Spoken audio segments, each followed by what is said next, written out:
Hello बच्चों, चलिए आज हम लोग जो है अपने फिजिक्स के सफ़र में आगे बढ़ते हैं। हम लोग पिछले वीडियो में बताया था कि कैसे हम निकालेंगे कैपेसिटेंस या कैपेसिटेंस क्या होता है। हमने कैपेसिटेंस को डिफाइन किया था और बताया था कि कैपेसिटेंस डिपेंड्स अपॉन पोटेंशियल, ठीक है ना। इलेक्ट्रिक पोटेंशियल पर डिपेंड करता है। कि फार्मूला क्या, फार्मूला हमारा आया था C=Q/V। आपको पोटेंशियल निकालना अगर आ रहा है तो किसी भी कंडक्टर का या किसी भी कंडक्टिंग बॉडी का पोटेंशियल निकालने के पहले फिर क्या है, फिर सेम उसका capacitance means electric charge hold करने की capacity we can find easily, ठीक है ना। तो कल हमने क्या बताया, कल बताया कि जो इसकी definition, the ability of charge holding capacity by any conductor is known as capacitance, ठीक है। आप चाहे आप कंडक्टर हो चाहे इंसुलेटर हो, हम दोनों ले सकते हैं। लेकिन इन केस ऑफ इंसुलेटर अगर आपने चार्ज दे दिया तो चार्ज निकालना थोड़ा सा मुश्किल होता है। कंडक्टर को चार्ज देना चार्ज लेना दोनों ही आसान है। इसलिए क्या है, इसलिए कैपेसिटर जो बनता है वो कंडक्टर या कंडक्टिंग प्लेट से ही बनता है, ठीक है। चलिए यहाँ क्या बताया, दूसरी बात हमें क्या बताया था कि हाउ डिफाइन, ये तो हो गया आपका जो डिफिनेशन होगी थ्योरेटिकल। सेकंड क्या बताया था कि C=Q/V, आपने लिखा होगा उसको डेरिवेशन में, आप अपनी काफी नोट किया होगा। C=Q/V, this means the capacitance of any conductor is also defined as the ratio of electric charge provide to conductor, electric charge given to conductor to applied electric potential, ठीक है ना। क्या आपका आ गया, तो सिंपली आ गया C= कितना आ गया, Q/V आ गया, ठीक है। अब देखो अगर यहाँ से यूनिट क्या इसकी हो जाएगी, यूनिट क्या इसकी हो जाएगी आपकी, इसकी हो जाएगी कूलम पर वोल्ट। क्या हो गया, कूलम पर वोल्ट। ये पहली यूनिट हो गई।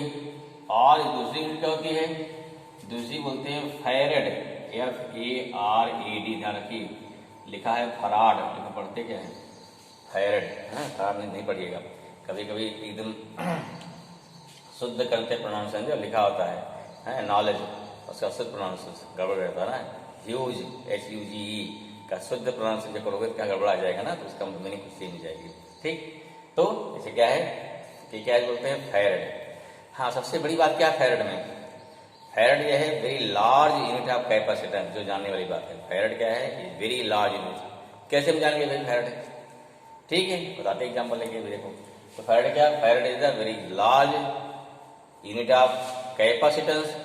तो इसकी स्मॉल यूनिट क्या होती है भाई, पहले जान लो। तो यहाँ क्या होता है, यहाँ लिख सकते हैं कि farad is very large unit. क्या हो गया, लार्ज यूनिट ऑफ कैपेसिटेंस,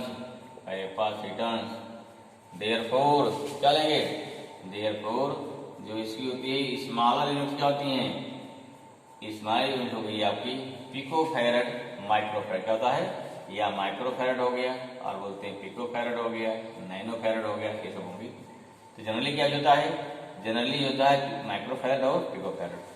जो मार्केट में आपको मिलेंगे कैपेसिटर किसके होते हैं, माइक्रो फैरेड होते हैं या तो पिको फैरेड के। जो हमारी रिएक्शन नेसेसिटी होती है उसके अकॉर्डिंग क्या है ये बनाए जाते हैं, ठीक है। कितना हो जाएगा, 1 माइक्रो फैरेड जो परिचित है ना, इसे कितना हो गया 10⁻⁻6 फैरेड।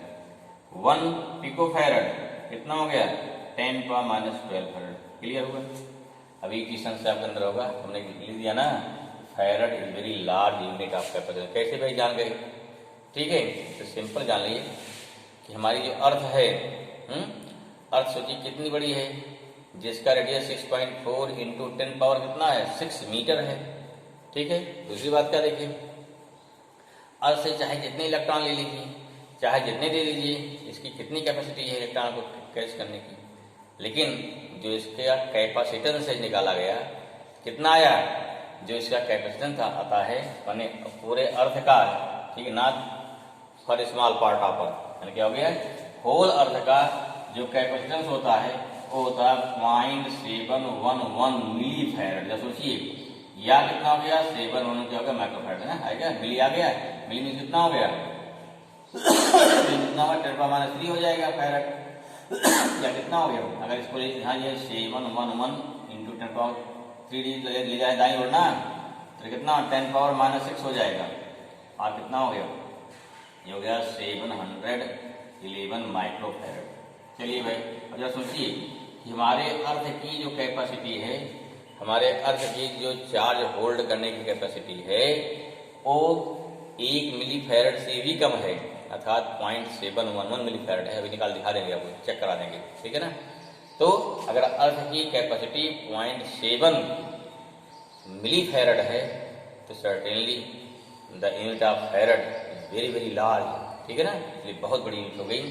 तो इतने बड़े जब अर्थ जिसकी कैपेसिटी इतनी है, तो 1 फैरड का करके आप सोचिए कि 1 फैरड का कैपेसिटर बनाना पॉसिबल है, नहीं पॉसिबल है, उसको अर्थ से बड़ा करना पड़ेगा हमारा, उसकी मुझे जरूरत भी नहीं है, ठीक है ना। तो that's why this is reason कि क्या होता है, हमारी farad is a very large unit of capacitance, that's why the smaller units are microfarad as well as क्या हो गया, एज वेल एज पिकोफैरड, ठीक है, ये वैल्यू हमारी हो गई। चलिए आगे बढ़ते हैं, नेक्स्ट टॉपिक लीजिए। ये लोग समझाया होगा आपको कल मिला करके। और कैपेसिटेंस का मतलब क्या है सब क्लियर हो गया था, कल बताया था हमने काफी डिटेल में, ठीक है, कि चार्ज कैसे होल्ड होता है, चार्ज कैसे ट्रांसफर करते हैं, एकदम क्लियर होना चाहिए पिक्चर उसका, ठीक है, कि चार्ज कैसे ट्रांसफर करते हैं ड्यू टू पोटेंशियल डिफरेंस, ठीक है।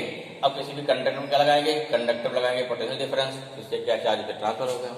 अब वो पोटेंशियल डिफरेंस एक लिमिट है, ठीक है, पोटेंशियल डिफरेंस मतलब इतना हो गया, जैसे यहाँ प्लस यहाँ लगा दिया माइनस, यहाँ क्या हो गया, एक पोटेंशियल डिफरेंस जनरेट हो गया ना, जैसे फिजिकल सेल में बड़े हो सेल में यहाँ प्लस यहाँ माइनस।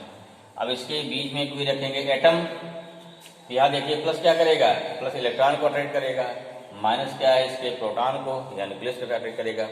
अगर मान ली हमारा ये पोटेंशियल डिफरेंस एक लिमिट से ज्यादा क्रॉस हो गया तो हमारा एटम क्या है, जो हमने कंडक्टिंग मटेरियल रखा है जिस पे चार्ज भेज रहे हैं, वो हमारा एटम ही आयनाइज हो जाएगा। अगर आपका एटम आयनाइज हो गया तब क्या हो गया, तो हम उसे चार्ज होल्ड करवा रहे हैं, चार्ज निकालना चालू कर देगा, वो सारे चार्ज क्या हो गए, डिस्चार्ज बेकार हो, सारे चार्ज क्या होंगे फिर खत्म हो जाएंगे या डिस्चार्ज हो जाएंगे, एयर में कहीं पर बाहर निकल जाएंगे, ठीक है। तो इसलिए क्या हो गया, इसलिए हम इस पर किसी एटम को एक फिक्स अमाउंट ऑफ वोल्टेज दे सकते हैं, उस वोल्टेज से अधिक नहीं दे सकते हैं, तो वो हमारे वोल्टेज देने की लिमिट है, ठीक है। तो उस वोल्टेज के अकॉर्डिंग क्या बताया था कि चार्ज क्या है, डायरेक्टली प्रोपोर्शनल टू बी है, नहीं तो यहाँ बी बढ़ाएंगे क्यू बढ़ेगा, तो बी की लिमिट हो गई, क्यू की लिमिट हो गई, इसलिए किसी भी कंडक्टर की क्या हो गया, एक चार्ज होल्ड करने की कैपेसिटी हो गई। क्लियर हो गया, आ गया समझ में, चलिए बहुत बढ़िया।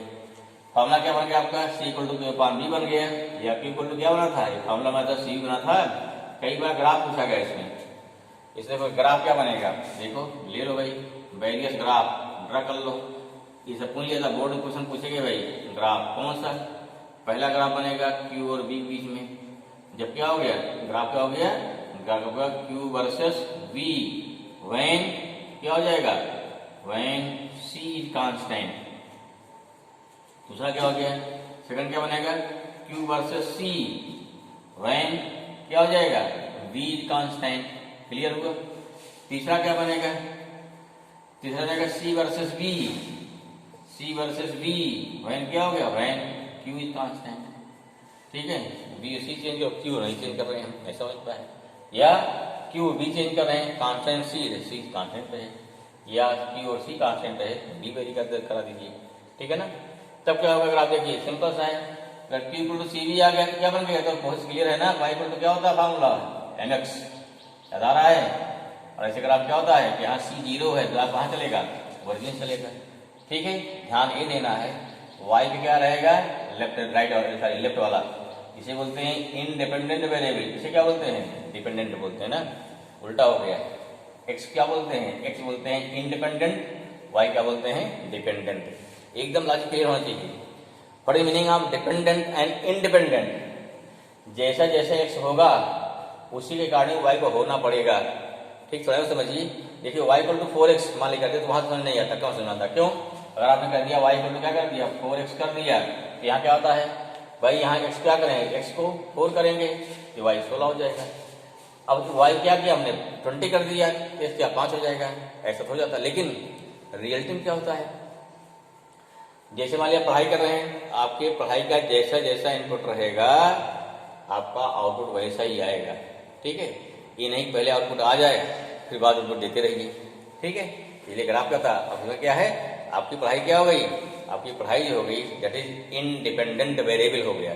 ठीक, और जो उसका रिजल्ट आएगा वो क्या हो गया, वो डिपेंडेंट वेरिएबल हो गया। क्लियर हुआ एकदम। What is the meaning of independent and dependent. जब उसका कोई पिक्चर या कोई फिगर कोई एग्जाम्पल आपकी जनरल लाइफ से आएगा तब आपको उसका मैथमेटिकल टर्म समझ में आएगा।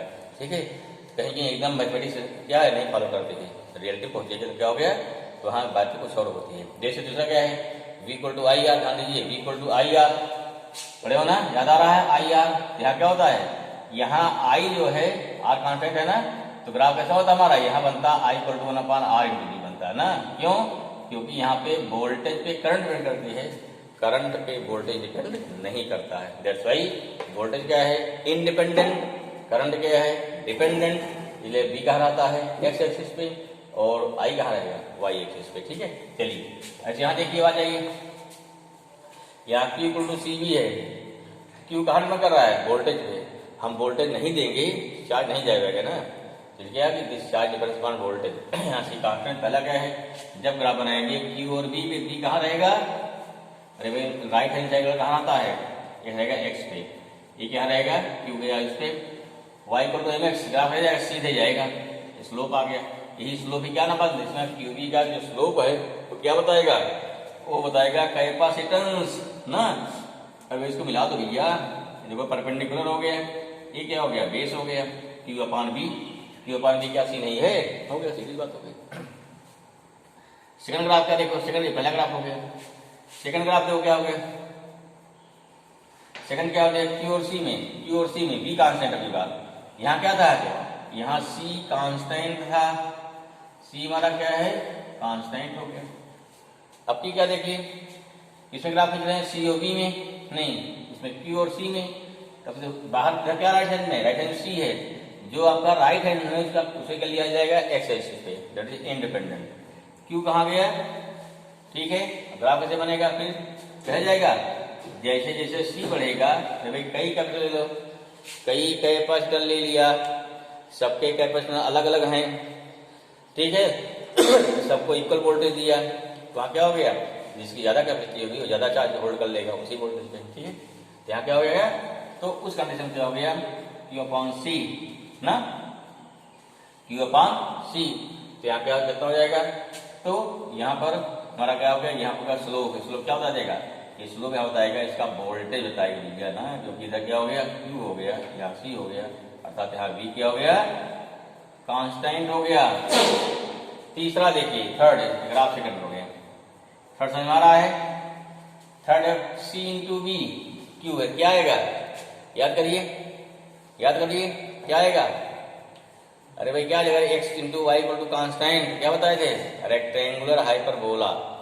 ठीक है, क्या आएगा तीसरा देखिए, अब यहाँ देखो दोनों साथ में हैं, चाहे इसको रहे या चाहे उसे फर्क नहीं पड़ता है। अब जनरली भी क्या होता है इंडिपेंडेंट, ऐसा चाहे दिया जाए या इसका उल्टा, दोनों पॉसिबल है, दोनों दिया बना सकता है। आपने बी यहाँ बना दिया, सी यहाँ बना दिया ना, यहाँ कोई डिपेंडेंट होने से चक्कर नहीं ना, क्योंकि दोनों एक साथ में इंटू हो रहा है। ठीक है, ऐसा नहीं कि हम सी इंटू बी करें दूसरा आएगा, बी इंटू सी दूसरा आएगा, ऐसा नहीं है, रियलिटी भी नहीं है, पॉसिबल है। ठीक है, दोनों कर सकते हो। ग्राफ कैसे बनेगा, इसे बोलते हैं रेक्टेंगुलर हाइपरबोला, बन जाएगा इस तरीके से, ऐसा बन गया। सारी क्लियर हो गया ना। ग्राफ वाला पोर्शन जो है जो पढ़ाए थे आपको समझ में आया होगा, अगर नहीं समझ में आया है तो आज कल शुरू कर रहे हैं, शुरू कर दिया 11th का मैथमेटिकल टूल्स पढ़ा रहे हैं। ठीक है, अभी आज मैंने क्वाड्रेटिक खत्म किया है, लेकिन उसका केवल वीडियो बना डाल रहे हैं, क्लास नहीं चल रही इसकी, उसमें 11 बच्चे भी हैं नहीं। ठीक है, क्योंकि सारे बच्चे के अभी 10th पास के आराम फरमा रहे हैं। तो हमने इसका डाल दिया, वीडियो डाल रहे हैं इसको बना के। ठीक, तो इसमें 8 टूल्स पढ़ा दिया है, हर चीज टूल्स बहुत बढ़िया पढ़ाएंगे। तो आप टूल्स जो है एकदम क्या करना है, वीडियो देख लेना है, तो आपको मैथ जो आपकी मैथ की समस्या दूर हो जाएगी उसकी ना। हाँ चलिए भाई, क्या हो गया, ये सारे ग्राफ हो गए। ग्राफ कैसे बन गया, ये दोनों कैसे हो गए, दोनों ग्राफ किसके हैं, वो ग्राफ क्या थर्ड वाली कंडीशन के हैं, ये भी थर्ड का है और ये भी थर्ड का है। ठीक है ना, टी हो गया, सी हो गया, ग्राफ यहाँ बोर्ड पूछे गए एक आध आया। ठीक है, तो ग्राफ बना लेंगे, आई होप इसमें क्लियर, नोट डाउन। चलिए बढ़ते आगे। अब क्या निकालते हैं, ये तुम्हारा हो गया कैपेसिटेंस, बारे में क्या होता है कैपेसिटेंस, अभी कंडक्टर क्लियर हो गया।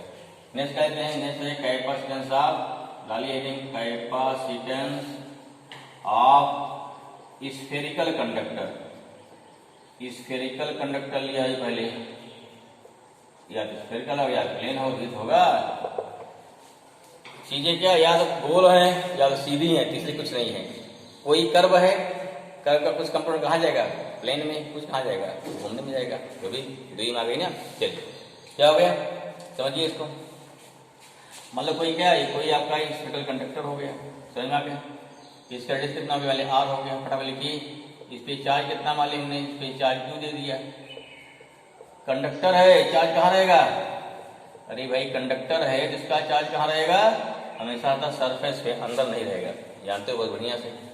क्या निकालो, क्या होता है, सबसे पहला काम निकालेंगे पोटेंशियल। जैसे पोटेंशियल आता है सी इक्वल टू क्या Q अपान V होता है ना, क्या मान लेंगे, let any spherical conductor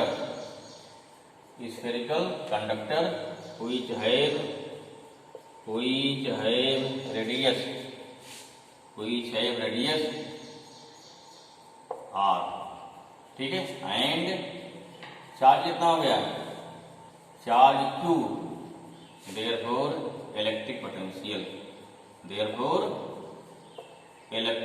potential कितना होगा, ये हो गया, जानते formula V equal to 1/4 pi epsilon not Q by R होता है, क्यों भाई Q बाई यहाँ हमने R बना, कैपिटल हो गया 1। क्लियर हुआ, V आ गया।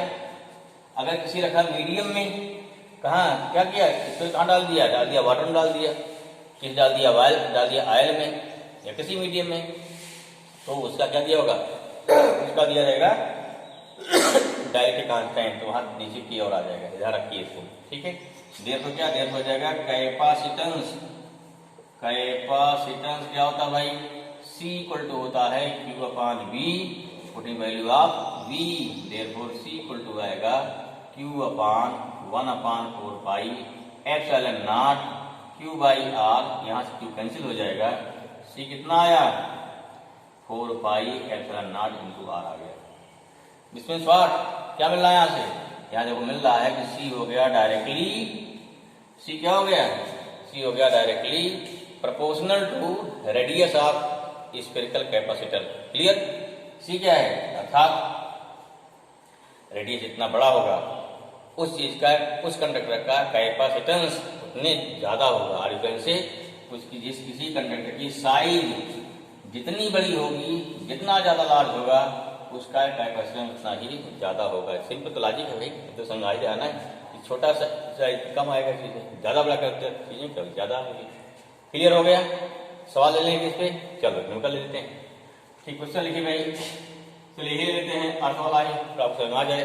क्या दे दिया, देखो क्या है, हमें किसी चीज का अगर स्फेरिकल चीज है, अगर उसका C निकालना है, केवल R चाहिए, बस कुछ नहीं चाहिए, तो आपको अर्थ रेडियस मालूम है, क्या हो गया, तो द रेडियस ऑफ अर्थ